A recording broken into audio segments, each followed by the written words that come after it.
नमस्कार, जय जोहार। क्या आप भी गवर्नमेंट एग्जाम्स की तैयारी करना चाहते हैं? क्या आप भी मेमोरी टेक्निक्स और ट्रिक्स के जरिए बहुत ही कम समय में स्मार्ट स्टडी करना चाहते हैं? क्या आप चाहते हैं कि सीजी व्यापम टॉपर आपको पढ़ाए? तो डाउनलोड करिए योगेंद्र साहू क्लासेस ऐप। यहाँ 10 से अधिक गवर्नमेंट एग्जाम्स क्रैक करने वाले और सीजी व्यापम टॉप करने वाले योगेंद्र सर सीजीपीएससी और सीजी व्यापम के अंतर्गत होने वाले सभी एग्जाम्स की तैयारी कराएं। तो डाउनलोड करिए Yogendra Sahu classes app to be the best, learn from the best.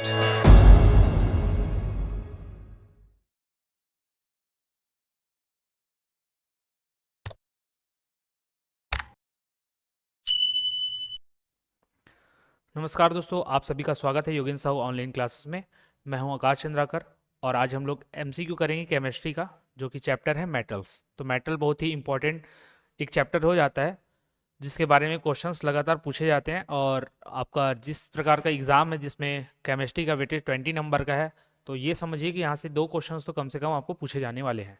ठीक है, तो इसके 20 क्वेश्चंस आज हम लोग करेंगे और कोशिश यही रहेगा कि जितने भी इंपॉर्टेंट मेटल्स है उन सभी को कवर किया जाए। इससे पहले मैं बताना चाहूँगा कि जो प्रयोगशाला परिचारक है उसका कोर्स लॉन्च किया गया है, तो वो अभी तक जिन्होंने परचेस नहीं किया और जो अपनी तैयारी को और भी अच्छे तरीके से करना चाहते हैं, एक स्टैंडर्ड वे में और सभी टॉपिक्स को, सभी सब्जेक्ट को कवर करना चाहते हैं, तो हमारे कोर्स के साथ जुड़ सकते हैं। उसके लिए आप हमारे योगेंद्र साहू क्लासेस ऐप को इंस्टॉल कीजिएगा, वहाँ आपको सारे कोर्स मिल जाएंगे। और उसका टेस्ट सीरीज़ भी अवेलेबल है मात्र 99 रुपये में, तो आप उसको परचेस कीजिए और जो तैयारी कर चुके हैं उसको एग्ज़ाम दिलाकर देखिएगा कि आपकी तैयारी कहाँ तक या किस स्तर तक पहुँची है। ठीक है, और ये वाला जो सेशन चल रहा है इसके हम लोग एक्सप्लेनेशन वीडियो भी लेकर आते हैं, जो कि मात्र 149 रुपीज़ पर अवेलेबल है। इसको आप परचेस कर सकते हैं। इसमें आपको तीनों सब्जेक्ट मिलेंगे, बायो भी मिलेगा, केमिस्ट्री भी और फिजिक्स भी। इन तीनों के ऑब्जेक्टिव के थ्रू, जिनको थ्योरी पढ़ने में परेशानी आती है, समझने में परेशानी आती है, तो वो केवल ऑब्जेक्टिव के थ्रू सारी चीज़ों को समझ सकते हैं और याद कर सकते हैं कुछ पॉइंट्स के माध्यम से। ठीक है, तो ये चीज़ को ध्यान में रखना। अब पहले क्वेश्चन की ओर बढ़ेंगे हम लोग। ठीक है, इसमें बोला गया कि निम्न में से प्रति अम्ल के संगठक के रूप में किसका प्रयोग किया जाता है? तो प्रति अम्ल क्या होना चाहिए? एक तो अम्ल होता है और एक क्षार होता है। प्रति अम्ल क्या होगा? तो क्षार का जो अपोजिट होगा वही क्या कहलाएगा? प्रति अम्ल। और इसको क्या बोलेंगे? सॉरी, अम्ल का जो अपोजिट होगा वो क्या कहलाएगा? प्रति अम्ल। और इसको क्या बोलेंगे हम लोग? एंटा एसिड या फिर एंटी एसिड बोलते हैं। ठीक है, तो इसके रूप में किसका प्रयोग किया जाएगा? जिसका नेचर क्षारीय होगा। तो साधारण नमक NaCl, calcium sulphate, sodium hydrogen carbonate या फिर सोडियम कार्बोनेट। तो एंटी अम्ल तब हम लोग यूज करते हैं जब हमारे अंदर की जो एसिडिटी है या पेट की अम्लीयता है वो बढ़ जाती है, तो उस केस में हम लोग यूज करते हैं सोडियम हाइड्रोजन कार्बोनेट। यहाँ पर सोडियम हाइड्रोजन कार्बोनेट लिखा गया है, आपको सूत्र दिखाऊंगा तो आपको समझ में आ जाएगा कि किसकी बात कर रहे हैं। ठीक है, इसको हम लोग बोलते हैं सोडियम बाई कार्बोनेट या फिर बेकिंग सोडा। इसको बस सोडियम को अलग बोल दिया, हाइड्रोजन को अलग बोल दिया और कार्बोनेट को अलग बोल दिया, इसलिए थोड़ा सा नाम अटपटा लग सकता है, लेकिन है ये वही चीज़। और इसी का यूज़ करते हैं पेट की अम्लता दूर करने में, औषधि के रूप में, दवाई के रूप में। ठीक है, या फिर खाने को स्पंजी बनाने के लिए इसका यूज़ किया जाता है। तो प्रति अम्ल के संगठक कौन है इन 4 ऑप्शनों में? NaHCO3। ठीक है, क्वेश्चन नंबर 2 देखते हैं, कास्टिक सोडा का रासायनिक नाम क्या है? तो कास्टिक सोडा क्या होता है? तो कास्टिक सोडा का आपको फॉर्मूला लिख देता हूं, आप नाम खुद ही बता लेंगे। NaOH, इसको बोला जाता है कास्टिक सोडा या फिर दाहक सोडा। और इसको क्या बोलेंगे हम लोग? तो इसको बोलेंगे सोडियम हाइड्रोक्साइड। तो ये भी सोडियम का एक यौगिक होता है जो कि बहुत ही महत्वपूर्ण है, इसको पूछा जाता है, पेट्रोलियम के शोधन में इसका यूज किया जाता है। क्वेश्चन नंबर 3, जब सोडियम क्लोराइड के जलीय घोल के बीच से बिजली प्रवाहित की जाती है तो ये किस रूप में विघटित हो जाती है? ठीक है, ये पूरा हो जाएगा विघटित। विघटित मतलब क्या? अलग अलग पार्ट में टूट जाना। तो किस में बोल रहा है? NaCl में बोल रहा है। ठीक है भाई, NaCl। जलीय घोल मतलब क्या होगा? H2O उसमें मिला होगा। और जब इसमें इलेक्ट्रिसिटी फ्लो करोगे तो ये क्या हो जाता है? NaOH करके एक क्षार बना लेगा। ठीक है, और इसमें से H अलग हो जाता है और Cl अलग हो जाता है। तो ये आपका ये वाला आता है NaOH, H2 और Cl2, इस तरीके से वो टूट जाता है। कौन? जो सोडियम क्लोराइड का जलीय विलयन है वो। क्योंकि जैसे आप करंट फ्लो कराएंगे तो उसमें से एक तो एनोड होगा और एक क्या होगा? कैथोड। तो कैथोड वाले जो कि नेगेटिव इलेक्ट्रोड होता है उसमें हाइड्रोजन जाकर चिपक जाएगा, और जो आपका क्या बोलते हैं एनोड होते हैं, उसमें जो नेगेटिव वाला एलिमेंट है क्लोरीन वो जाकर चिपक जाता है। तो इस प्रकार से अलग अलग आपको प्राप्त होते हैं। तो ये समीकरण याद रखना, डायरेक्ट पूछा जाता है। क्वेश्चन नंबर 4, वॉशिंग सोडा का इस्तेमाल किस लिए किया जा सकता है? तो ब्लैंक दिया है तो वहां पर किस काम आता है यही पूछा जा रहा होगा। तो पहले तो आपको ये पता होना चाहिए कि वॉशिंग सोडा होता क्या है। धावन सोडा जिसको बोला जाता है, तो जो भी हम लोग डिटर्जेंट के फॉर्म में यूज करते हैं उन सभी को क्या बोला जाता है? वॉशिंग सोडा बोला जाता है। इसका सूत्र क्या होता है? Na2CO3, ठीक है, सोडियम कार्बोनेट इसको बोलते हैं।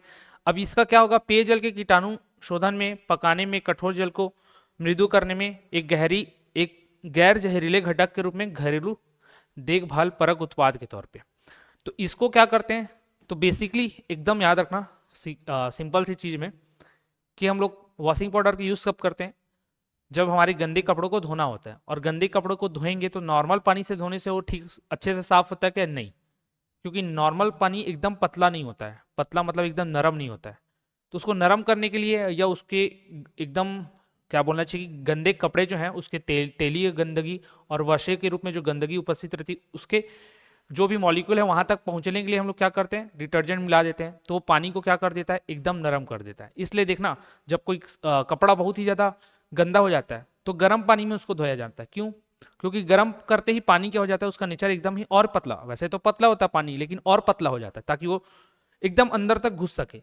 तो ये Na2CO3 बेसिकली पानी को क्या कर देता है? नरम कर देता है। तो कठोर जल को नरम करने में, अब ये कठोर जल का संदर्भ हमेशा ये नहीं लेना कि अगर साफ पानी है तो वो कठोर जल होगा क्या? ऐसा नहीं है। जल को नरम करने के लिए भी बोला जाए तो भी, और कठोर जल को नरम करने के लिए बोला जाए तो भी किसका यूज होगा? Na2CO3 का, ठीक है। पकाने के लिए तो हम लोग बेकिंग सोडा का यूज करते हैं, इसका थोड़ी ना करते हैं।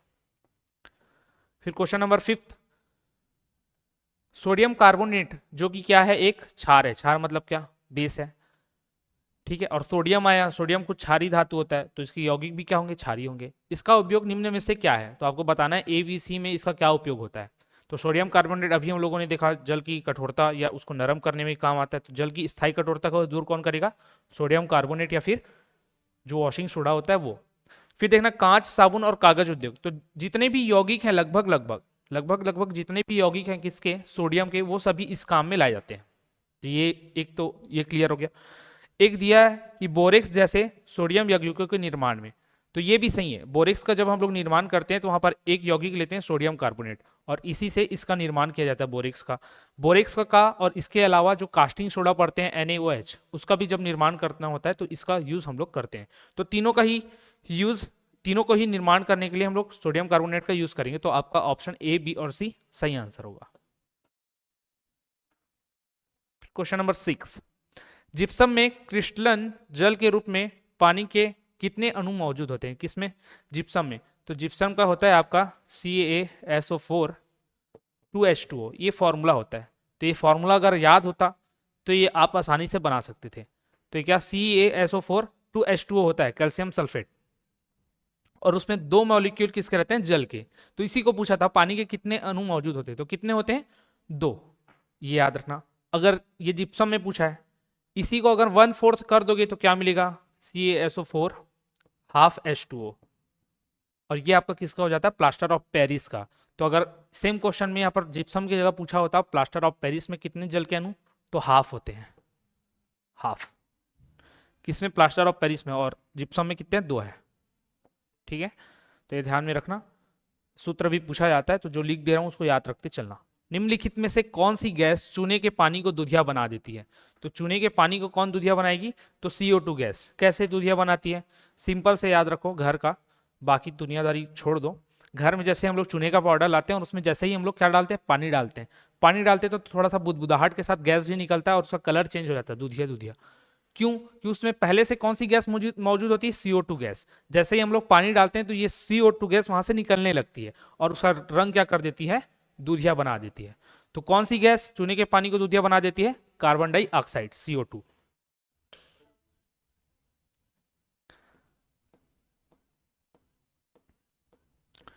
फिर देखना, निम्न में से किसका प्रयोग निसंक्रामक और कीटाणुनाशक के रूप में किया जाता है?